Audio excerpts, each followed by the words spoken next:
I'm Edie Lash, and I'm here in the Hub Culture Pavilion in Davos. And I'm here with Paul Laudicina. Thanks very much for coming. Pleasure, Edie. Partner and Chairman Emeritus for A.T. Kearney. Now, this is your 16th Davos. Yes. Tell me what you think this time around.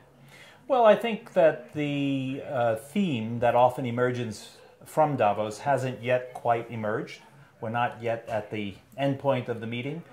But there seems to be, we started with the positive theme of resilient dynamism.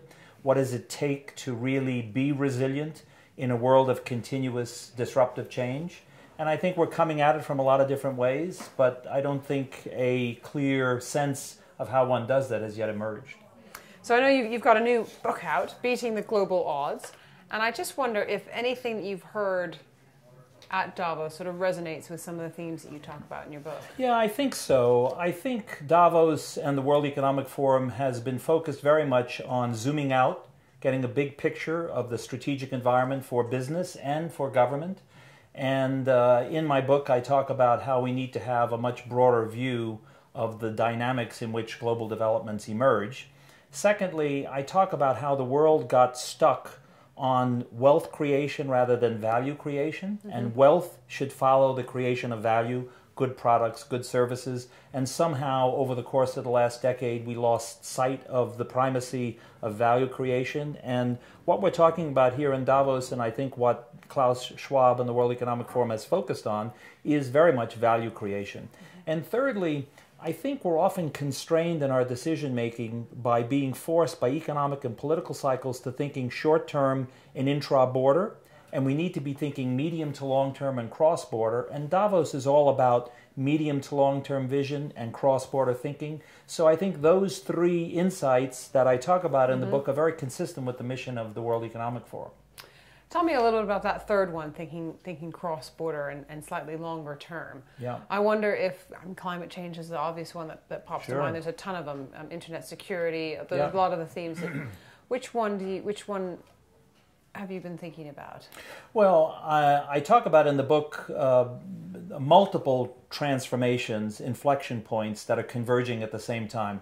Geopolitically, economically, technologically, demographically. So it is not so much any one of these is the earth mover, so much as all of them converging at the same time are creating tremendous transformation in the global environment. And being able to zoom out and have the big picture and to have a more dynamic way of planning and thinking about the future, where you have, and the book advocates, as did my last book, scenario-based strategic planning, where you're thinking about alternative futures to help you actually deliver on the future that you wish to create, is what this book is all about, and I think it's what Davos is about. So how do you do that? How do you plan for these alternative futures?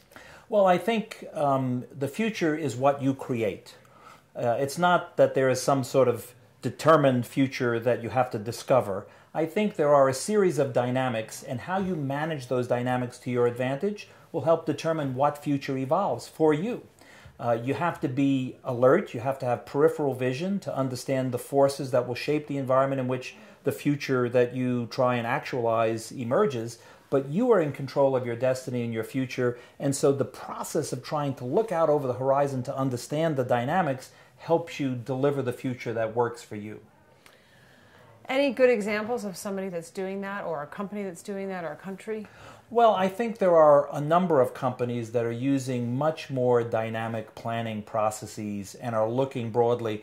Some of the leaders here in Davos over the years, like Coca-Cola or Nestle, are large companies, the biggest in their field, but yet have the nimbleness and have the peripheral vision to be able to look across the world and understand that it is no longer possible to deliver on the needs of shareholders without doing that within the context of delivering broadly on the needs of stakeholders. And that's why you see a lot of this intersection now, which is also, I think, very unique, and I talk about in the book, the intersection between doing good and doing well. And that's what, again, the World Economic Forum is about.